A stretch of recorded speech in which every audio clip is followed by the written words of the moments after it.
City Hall, and we'll call to order the Board of Public Works. Item number one, I did that already. Item two, approval of minutes of March 17th, 2025, Board of Public Works meeting.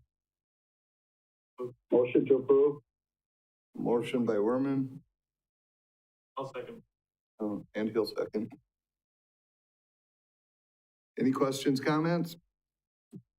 All in favor, say aye. Aye. Aye. All Aye. opposed? Motion carries. Citizens' comments. Any citizens' comments tonight? Citizens' comments one more time. Item number four, request to approve low bid for Fairground Softball Complex press box stairwell, presented by Justin Casperson, Parks and Recreation Director. Good morning and good evening. I think everyone's starting off on a good foot tonight.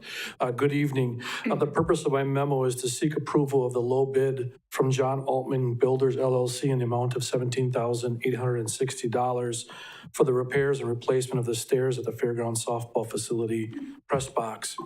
Last summer, probably towards the end of the summer, beginning of fall, the city's inspection department issued a notice of violation in non-compliance with those stairs. The existing stairs were lead to the press box were deemed unsafe by the city inspector and required replacement and be code compliant. The project is essential, obviously, for the press box and the continued and functional use of that area. The softball teams use the press box not only for broadcasting games, but storing materials. The electrical panels are in there, the scoreboard operators, and the sound system. The media companies, whether it's Zaleski or WDOB or one of those people, do broadcasts from there for the high school games.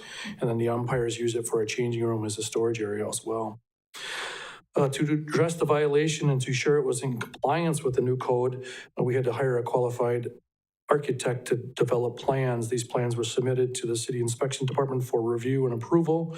They did receive approval. We did go out to bid, and we did receive one bid from John Altman Construction. So we're hoping to move forward with this.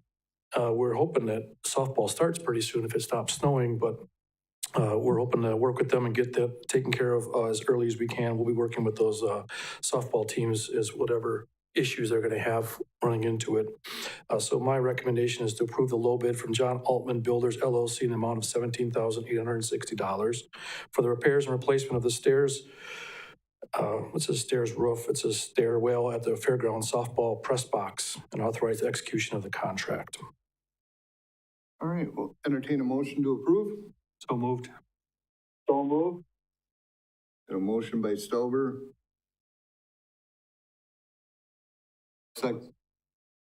Pardon me? I don't know, like one second. Fire. Well, we have a motion from Stauber. Does anybody want to second it?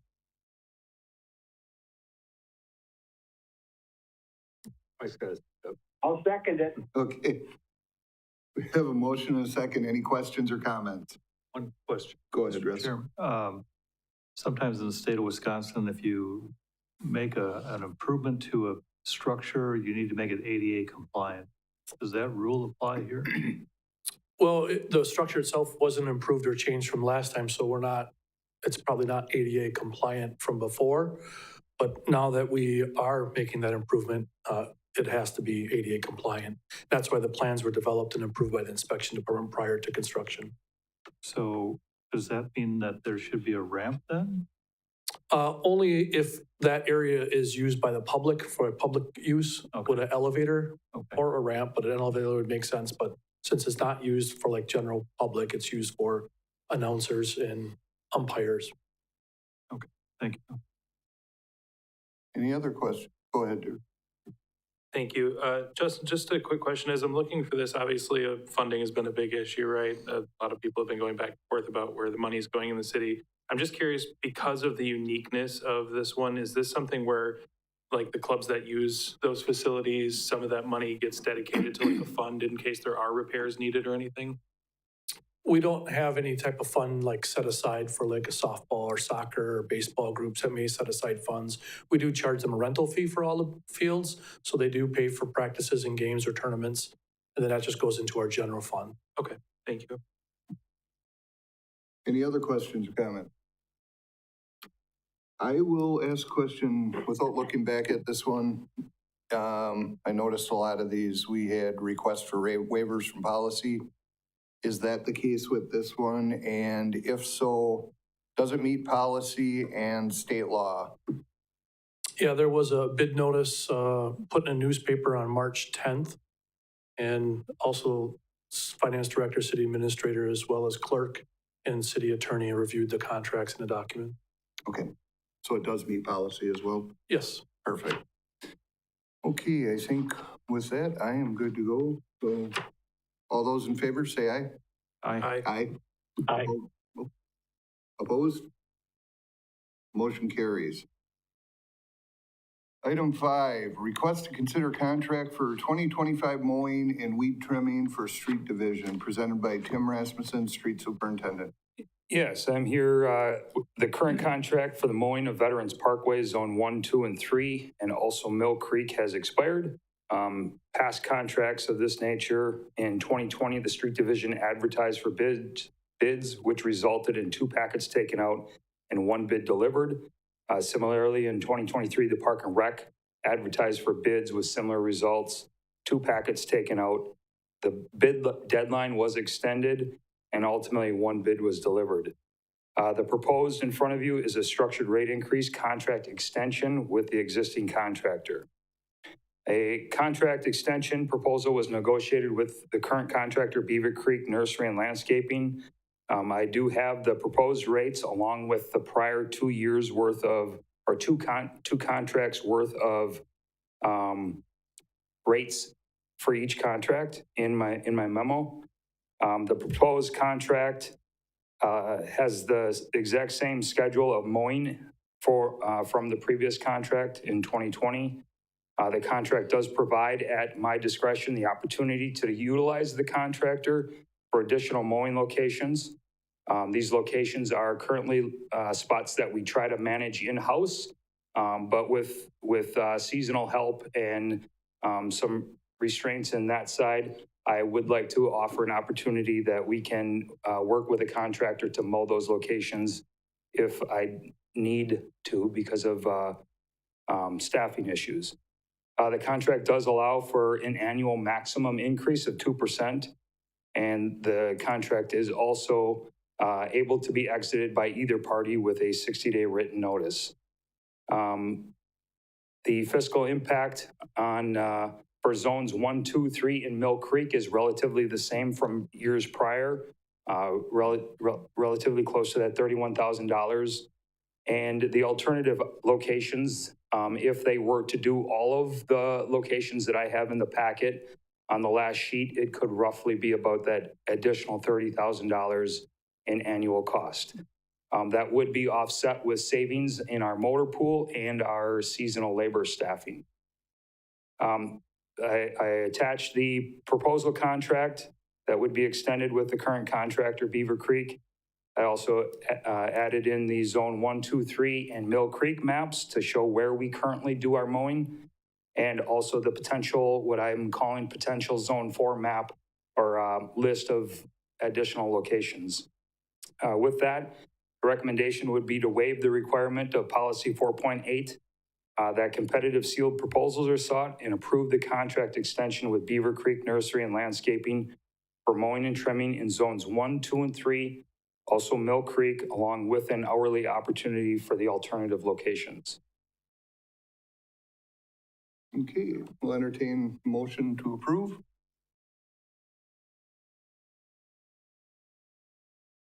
Motion to approve. I'll second. We have a motion and a second. Any input on this one? Questions, comments? Go ahead, Dirk.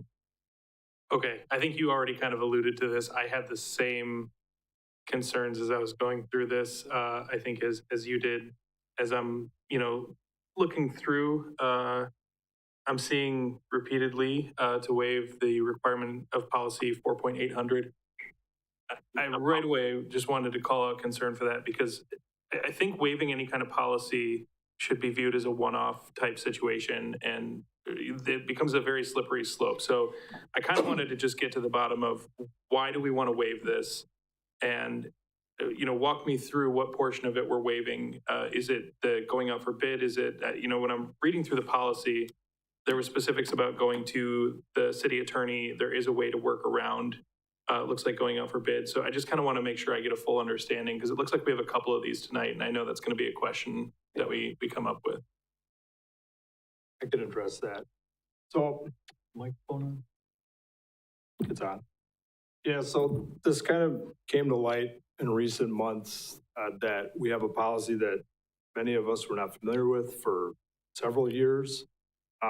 Historically, we would have brought you something similar to this in past years to extend a mowing contract, and we wouldn't have asked you to waive the policy. But now that nobody's hiding it, but now that it's out and it's commonly known that there's provisions in it that we have not been following for years, I just wanted to be forthcoming and ask it right off the top so that you're aware that we're not following our own policy. I think there's three things on tonight's agenda. They all have varying but specific reasons why we're not seeking competitive proposals. Each one's a little bit different. In this case, it's lack of interest over the last several times we've bid, and we're satisfied with this mowing contract and would just like to continue with it. He's offering basically a 2% price increase from last year. And so that's what we brought to you tonight. But in essence, it's a policy that many weren't familiar with, didn't even know some of the specifics of it that has recently come to light. Yeah, and so I would have two questions, and that would be, one, I mean, does this qualify as part of that policy? Because I'm reading the section and it says all public improvements constructed with municipal funds shall be carried through a contract awarded to the lowest responsible bid. I don't know if this constitutes as public improvements, but then again, the section that I mentioned about the city attorney would be, my question is, did we go to HAP and ask about this? Because it looks like if it's not practicable, not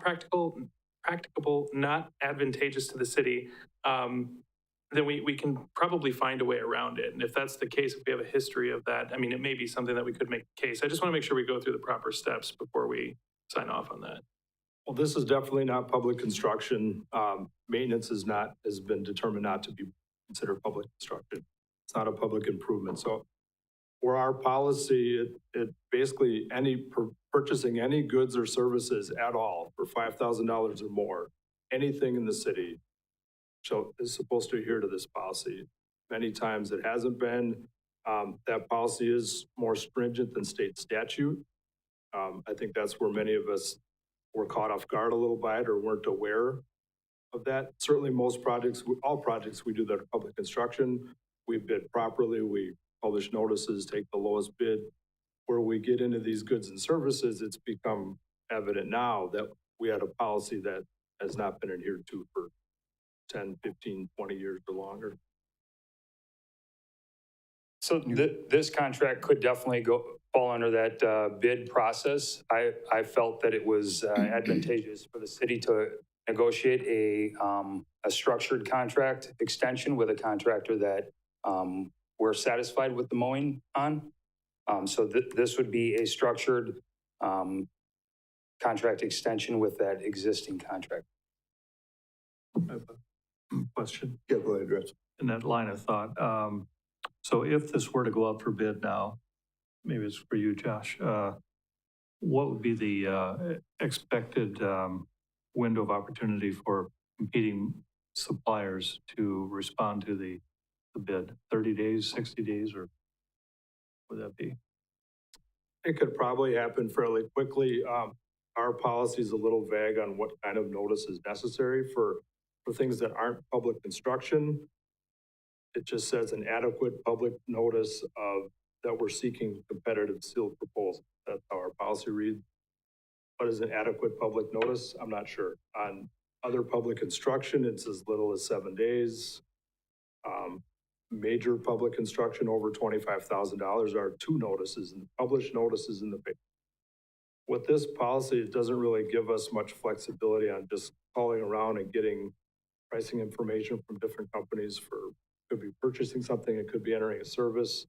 It's really formalized it to publicly notifying that we're seeking competitive steel proposals. Yeah, and so I guess where I'm going with this, I understand the concern. You've got a policy in place, it's there for a reason. If time would allow us to go out for bid, that's kind of where I was going before. The grass needs to be mowed, right?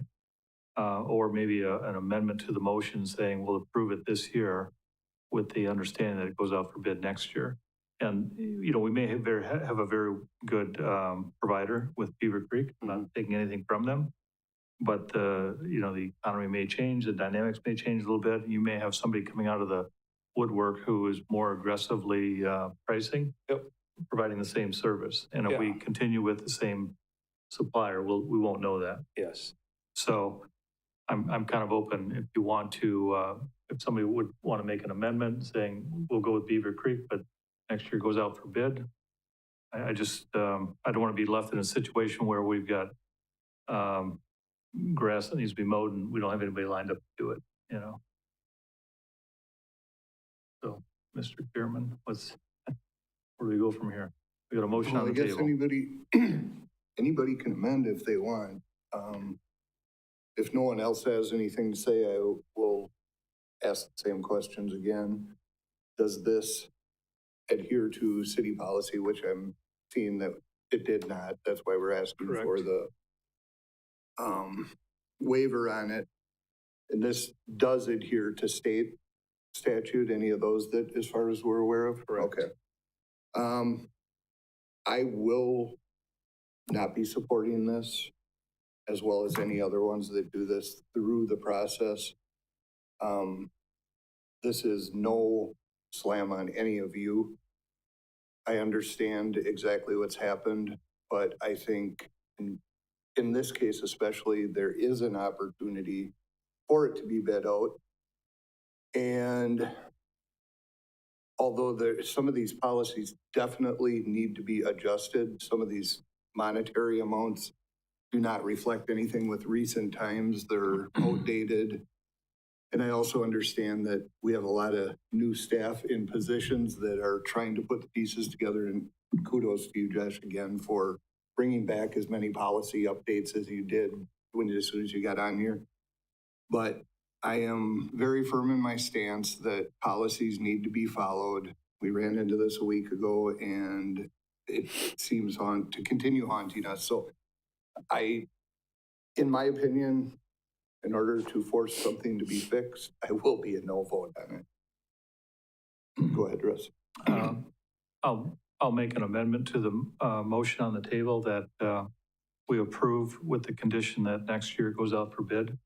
And if the council wants to hammer on it at the next meeting, they can, but approval with the condition that it go out for bid next year. Forgot who seconded my motion. I'll second. Oh. And I say that, if I could, knowing that, the city policy is a little bit more strict than the state policy and we need to, do some work there. So I'm kind of acknowledging that. So. Okay, any other comments? Go ahead. I will mention that staff is reviewing our procurement policy and plans to bring some revisions forth for your consideration that would, I won't say allow for flexibility, but it will. I know one of the items is likely that dollar amount, but there are just some other language that we're looking at cleaning up to make it easier to administer, really. So, That's good news. I'll add in too, Mike, if I could. One being that I do think it sucks when a policy is worded strangely. I feel like we could probably be okay with this one because I agree with Josh's assessment. I don't think this qualifies as a public improvement. It's kind of tough. I will say as we get into the other agenda items, I feel like we may cross that line and that'll be tougher. But I think for this instance, we might be able to get along with that, which is why I'm okay with the amendment for this one. And then the second thing is just, did we lose Brian Giles? Is he still on? Does he show up on there? I would say, I saw his video dropped off. Are we still good in that case if he's not on? Yeah, we'd still have Yeah. a quorum. Just making sure. Brian, are you I still have a there? comment. I have a comment on this. Yeah, go ahead, Mike. I think the thing is, it's actually, if we would have to put this off to bids, it wouldn't be to the benefit of Beaver Creek, because they've already got their money out there, all their figures out there, and the next one could underbid it just for the reason, it's not fair if you pull it now, because it would change the bidding process totally. Good point. Okay, anyone else? Okay, we'll take a initial vote on the amendment. All those in favor say aye. Right? Aye. Aye. Opposed? Motion carries. Now we will vote on the amended motion. Do we have to get a motion? No, we have a first or a motion and a second, yeah. So all those in favor say aye. Aye. Aye. Opposed? Nay.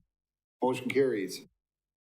All right, Mike, can I just confirm, Brian, you are no longer with us? forever hold your peace.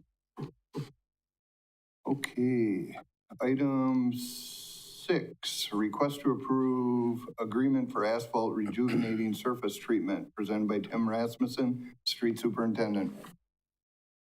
All right. Prior to 2020, the asphalt maintenance practice has been to apply a chip seal on our 5 to 7-year-old roads. After the new asphalt pavement is in place to allow, 5 to 7 year range after new asphalt pavement is placed, and then follow up with another chip seal 7 to 10 years later. While this approach has generally been effective, the pavement typically undergoes 5 to 7 years of that aging process prior to the first surface treatment. Asphalt pavements age due to oxidative hardening and weathering from ultraviolet rays. Over time, pavements become brittle and prone to surface cracking. We found several undesirable consequences from the above process, those being that the second application tends to delaminate from the previous application, along with the aging process prior to receiving any surface treatment.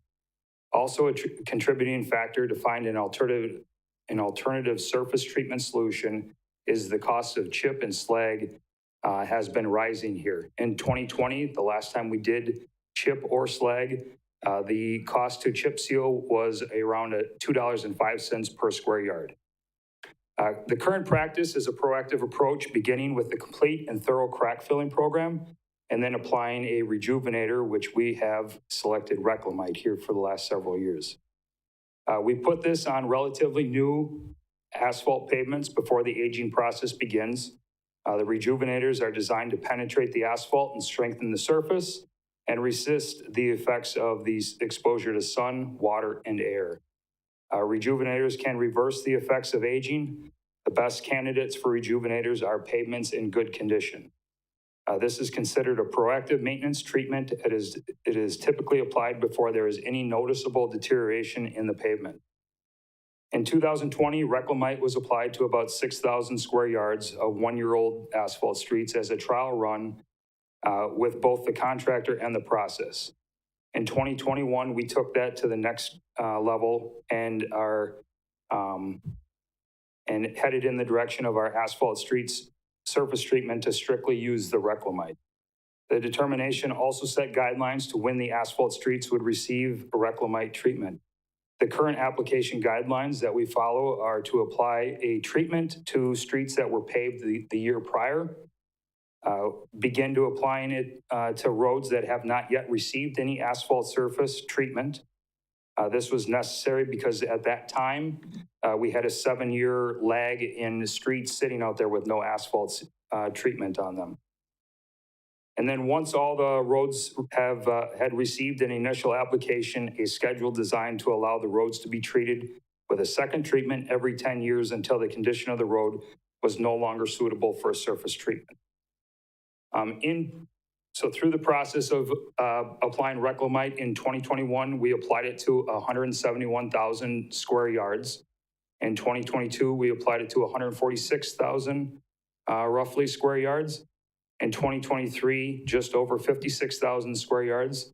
And in those 3 years, we completed one application to all streets that met criteria 1 and 2 from the document there above. In 2024, we applied 89,000 square yards of Reclamite 2024 began the application of the second treatment on our previously reclamated roads, and we're now working to meet the criteria 1 and 3 that were noted above. Continuing this practice should allow us to fall into that 10-year surface treatment model by the year of 2030. So our target for 2025 for the reclamite application is to cover the roads paved in 2024, and begin the second treatment on roads that were paved and had a treatment in a previous year. I did attach the list of proposed roads. The 2024 budget includes $375,000 for our annual seal coating and crack filling program. That budget and that money is funding is currently being used to create that sustainable concrete asphalt maintenance program. The three major parts of that asphalt maintenance program are concrete and asphalt crack filling maintenance to prolong the deterioration of those joints, the repair of deteriorated cracks and joints on our concrete and asphalt streets where crack filling is not an option, and surface treatment on our asphalt streets, which is, in this instance, reclamite to prolong the life of the asphalt.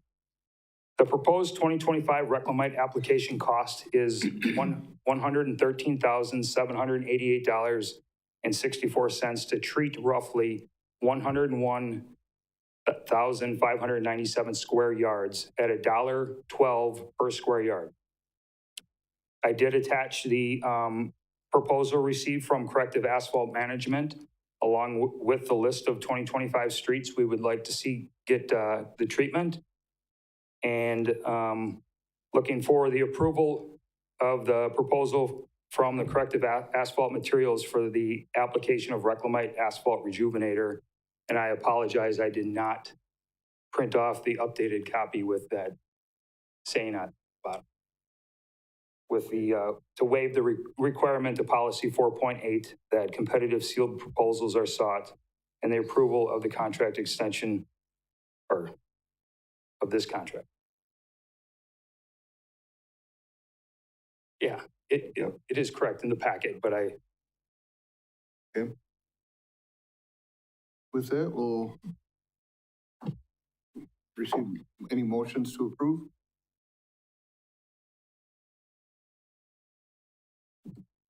Actually, I'd like to move to postpone the motion until the following Public Works meeting, which I believe is 4/14. I think I need a second. We have a second.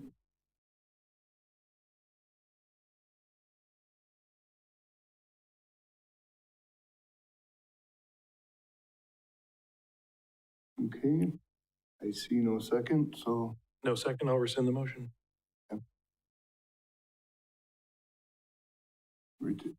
We still entertain a motion to approve? It dies for a second, but would it be appropriate to ask what the intent of postponement would be? Go ahead. Yeah, I would like to postpone so that we have an opportunity to take this back to the city attorney. I don't know that we would have enough time to bid. I see that this could be a case where it may be advantageous for the city to extend this out. But I think if we're not taking the proper steps on this one, this is a pretty significant cost. And like we just talked about with the policy, I think this falls more under improvement than it does with maintenance. And I think we have a case to go back with this one and probably challenge a little bit to say that we should be following the right steps here. I don't think it falls in the same category as our mowing maintenance. So if I could, another way to. I have a question.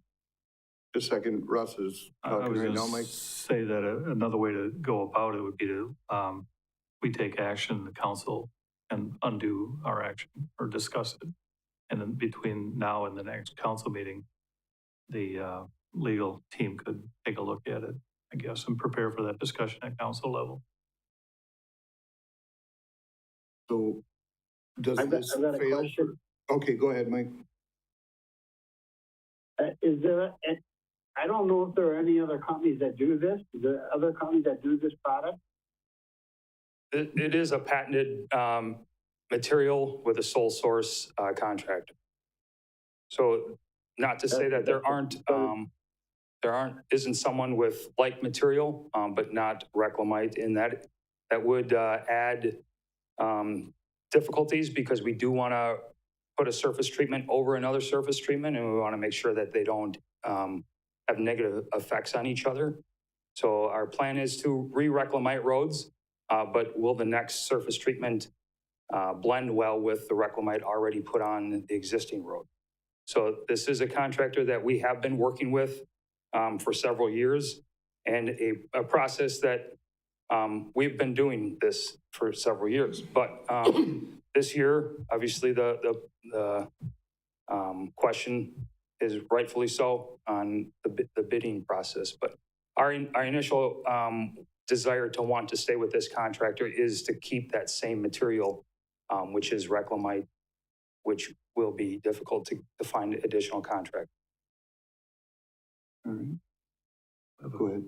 So this is similar to a contract we discussed a couple weeks ago, and it's also similar to another item on tonight's agenda where the vendor or the contractor is really the sole provider of that product and material in the area.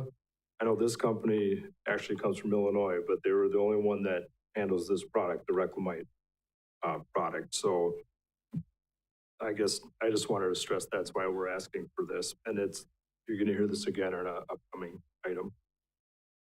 I will comment.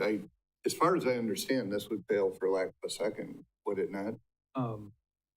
Well, no, we don't have a motion yet. The postponement, okay. the postponement failed for lack of a Yes. second. I guess we should have a motion to continue the discussion if you want to do it Yes. right. So I'll make a motion to approve waiving policy 4.8. Do we have a second? I'll second it. Any other questions, comments? Go ahead, Russ. So I can appreciate the proprietary material. It seems like maybe we're speculating that it might have an adhesion issue with any other material. I don't know. Yeah. If that's ever been, run to ground and proven. But if it has, then it would make sense to me that we have a contract in place that is longer than 1 year. You know what I mean? They're a sole provider. We don't want to change because of delamination or something or field adhesion. Yeah, so a multi-year contract. And that's kind of what we're saying. Okay. We could, again, I'm not putting words in your mouth, but thinking it might not adhere is one thing, but knowing it won't adhere, then we're Right. kind of stuck with this product. I don't mean that in a bad way. No. It means that this is our preferred product, and this is our preferred supplier or applicator of that product. Anyone else?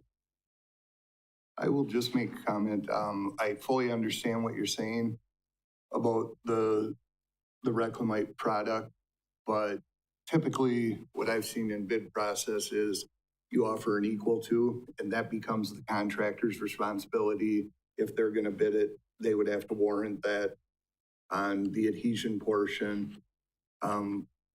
Once again, I will be voting no on this because, and it's not to cause problems, but the problem has been caused already. Yeah. And until we get this straightened out, I will adhere to the policy. So I will leave it at that. Any other comments?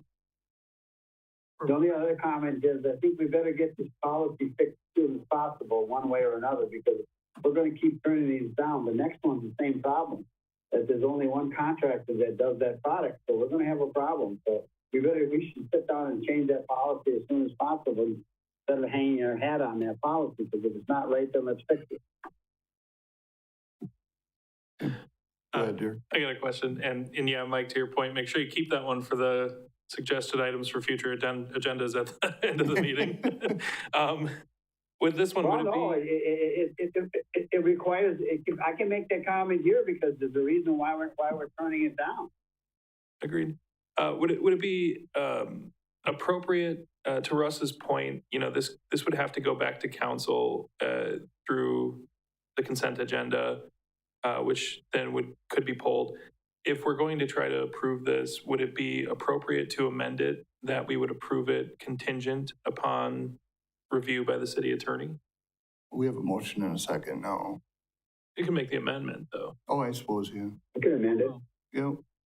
For that matter, if I could, Mr. Chairman, could maybe, and I'm putting some pressure on the staff here, but amend the policy prior to the council meeting. It's a pretty big one.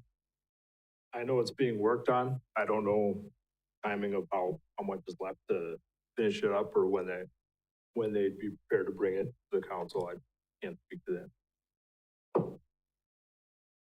And I think my main concern on this is that if the city attorney were to review this and say, you know what, because of the specifications of this product, we understand it wouldn't be advantageous to the city to send it out for bid, I would be comfortable approving it. But just given that we haven't gone through that step yet, that's why I'm wondering if we can put that in prior to, and if PAP reviews it and says, no, I'm not comfortable with this, So are you making that amendment? I will make that amendment if we feel like that's the right path forward. I mean, I'm okay going that path. That only gives us roughly a week and a day before council meeting, so. I think we should. What is the amendment then? Amended motion would be to approve contingent upon review and approval by city attorney. Okay, I'll second the amendment. Okay, we have a motion and a second. Any more conversation? All those in favor? Oh, go ahead, Could you Jeff. restate that amendment again, please? Yeah, approve, let me pull your recommended wording here just to make sure I get it right. It would be to approve the proposal from Corrective Asphalt Materials for application of Reclamite Asphalt Rejuvenator and authorize execution of a purchase order contingent upon review and approval by the city attorney. And I'll second that.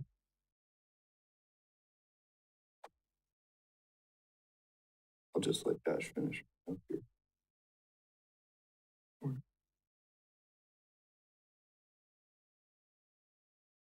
Got it. Okay, we have a motion and a second. Any more conversation? This will be a vote on the Motion amended, on the agenda. Correct. yes, I'll get her on the amended motion. All those in favor, say aye. Aye. All those Aye. opposed? Opposed, say nay. Nay. Motion approved. And so we'll have to, Original. yeah, we'll have to go back to the original now. And do we have a motion in a second, or do we have to do that again? No, we did. With the Okay. original motion was by Russ and seconded by Mike. So we have a motion and a second on the original motion. Well, it's now an amended. Now an amended Yes. motion. Yes. The original amended motion. Okay. Any other conversation? All those in favor, say aye. Aye. Opposed? Aye. Nay. Motion carries. Thank you.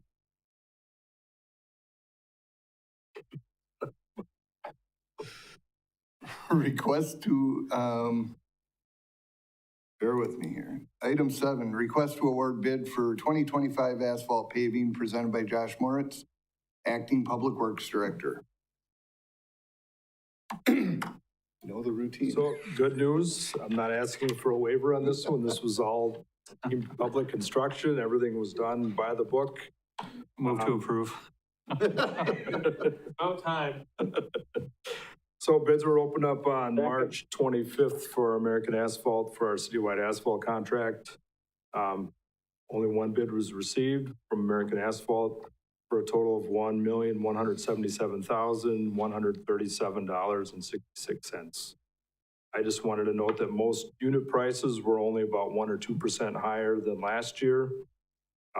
Based on recent years' bids and the trends, we were expecting more along a 10% increase, so that was good.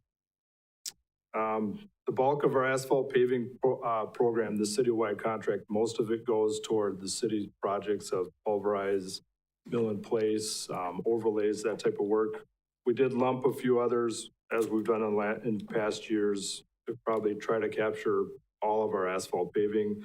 That includes some cemetery road repaving, some trail repaving or paving initially.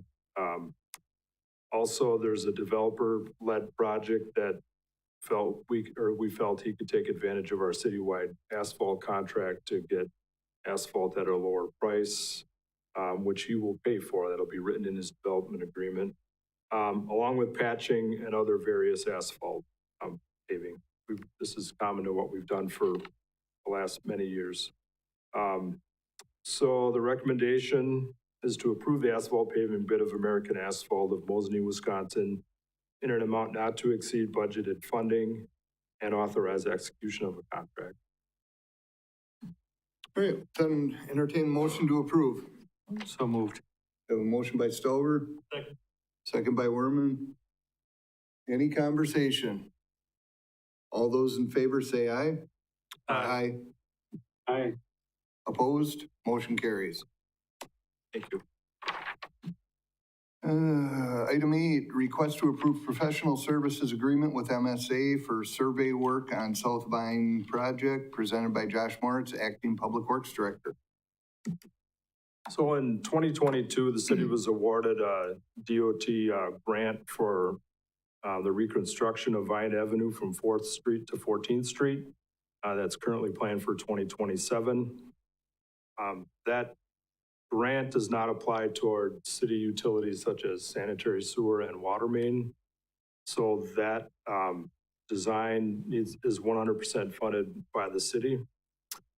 And really, to make this all happen, it'll be one set of plans. The same designer tends to design both, so it's all compatible. So what this professional services agreement is for is to agree to allow MSA to do some of the data collection for us, open up manholes, survey depths, pipe sizes, everything they'll need to then design our sewer and water facilities. So MSA has provided a proposal attached in your packet for a cost of $5,000 to be charged on a time and expense basis. City attorneys has reviewed and approved the attached agreement. A follow-up engineering services agreement for the design phase will be sought once the survey work is complete and the design is ready to commence. So my recommendation is to approve the professional services agreement with MSA Professional Services for water and sewer survey data collection for the South Vine Avenue, 4th Street to 14th Street project, and authorize the next to execute the same. Okay, entertain a motion to approve. Motion by Werman, I'll second. second by Stover. Any conversations, comments, questions? One question, Mr. Go ahead. Chair. Is there like a cap on this? It says estimated at $5,000. Is that, if it goes to 5,250, does something get triggered in the contract? Like not to exceed 5,000?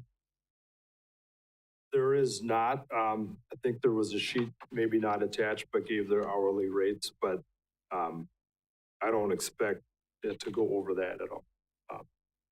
It will have a companion, similar professional services agreement for another segment of Vine that will be brought to you in a few weeks once we have that document, but it's all interrelated with this project, another Vine project. So there will be some opportunity to save money by doing them both at once, but I'm not anticipating this project to go over 5.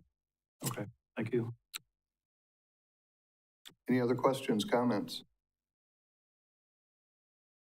Just in good faith, I'll ask the same question. Does this adhere to city policy and state statute?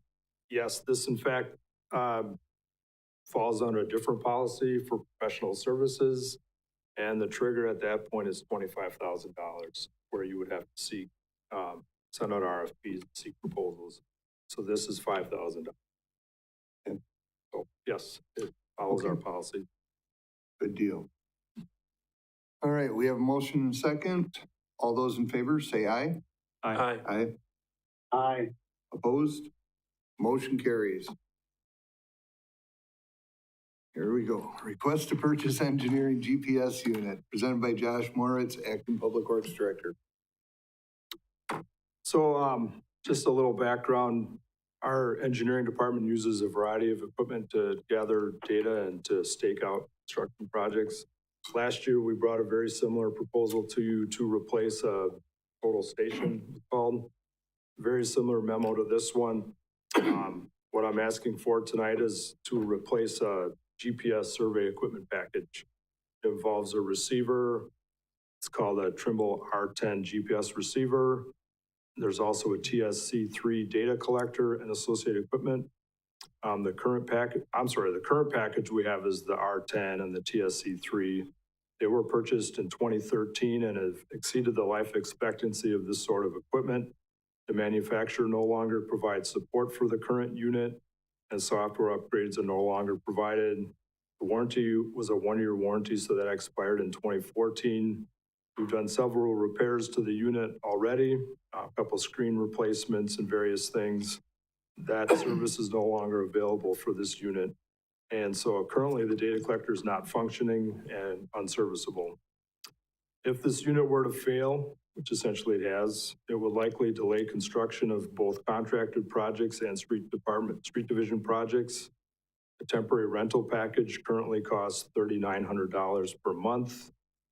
The engineering division is requesting approval to replace this GPS package. The existing package will be advertised for sale on the Wisconsin Society of Land Surveyors website and the Wisconsin Surplus online auction site. According to our 5-year fleet replacement plan that Tim Rasmussen manages, this GPS package was scheduled to be replaced in 2029. Since the data collector is currently broken and no longer repairable, staff is recommending that the replacement be advanced to 2025. Only one make and model was considered, and here's maybe why the waiver is being requested. We received a proposal from Seiler Geospatial. They're the lone Midwest Trimble dealer. All our survey equipment needs to communicate with each other. Our total station that we purchased last year, it all has to do with compatibility of the data we share back and forth with our CAD design software and with their various field survey equipment. So the proposal we received from them, which included a WISDOT discount, the package proposal price came to $31,745.40. The full quote's attached. And my recommendation is to waive the requirement of policy 4.800 that competitive sealed proposals are sought and approve the purchase of a Trimble R980 Model 50 GPS receiver, TSC5 data collector, and associated equipment from Seiler Geospatial in the amount of $31,745.40 and authorize execution of purchase order. All right, we'll entertain a motion to approve.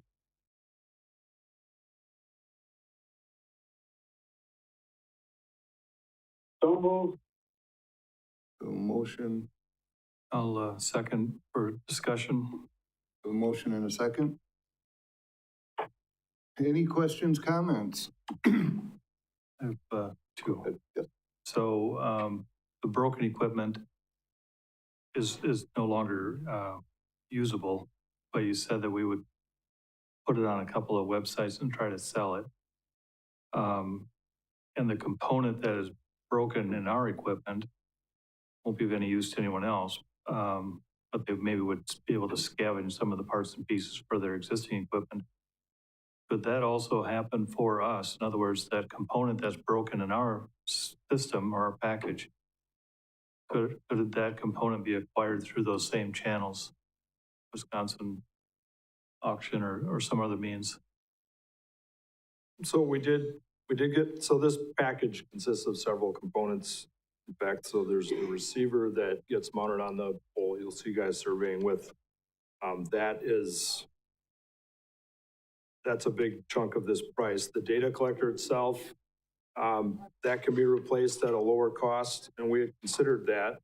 But this also was in the plan for 2029, be completely replaced, just more on a planned replacement cycle, similar to how we replaced the station package last year. So I guess anything's possible.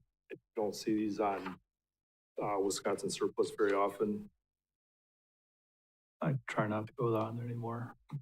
buy too many rifles. Anyway, the other question I had is, what if we don't have this equipment in place? Then would contractors that we work with have to be required to do their own surveying, or how would, or we farm it out, or what's plan B if we didn't have this equipment? Plan B would be the rental route, quite honestly. At $3,900 a month? Yeah, it's, I mean, something we use not only for construction, but it's also used to collect any feature you'd find on our GIS system. It's our mapping tool for street signs, trees, sewer manholes, water, or storm and sanitary sewer. It's used for a lot of various reasons. Yeah. So $3,900 a month times a 6, 8, 9 month construction window or outdoor window, that could add up in a hurry. Okay. Any other questions, comments? Go ahead. Is there anything that can be shuffled in the 701 internal service fund to kind of bring this forward, if you will, and push something else back in terms of that replacement plan? Because part of what I'm looking at is, it says here we purchased in 2013. So, I mean, we're going on, it's 12 years of this equipment. And if that's a 5-year plan, I don't know when we initiated that, but we're significantly over that. I could see the need for the equipment. But that would be part of the question is, can we shuffle that? And then with that 701 fund, I assume that still puts us in a situation where we still have to follow that policy. So we'd still be looking for the waiver, correct? I believe so, yes. It's a good or service over $5,000.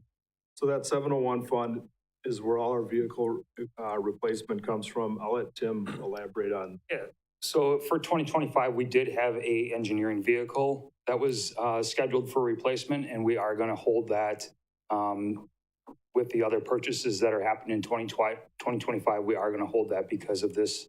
And that schedule does need to be somewhat fluid for situations like this where equipment does malfunction or break down prior to its calendar year of replacement. So we are pushing this ahead of a current scheduled 2025 purchase, and we'll place that on hold to place back into the calendar in future years. Okay, perfect. So I feel better knowing where the funding would be coming from for sure. I still think we have a policy issue. And I know you said on here that they're the only Midwest provider, but is there a reason we didn't look outside of that specifically? Just the industry, everybody uses these Trimble products, and that's who you buy them from. Just the reality. I guess it would be somewhat similar in a way to most of our other equipment purchases that are gone through Sourcewell or VendorNet.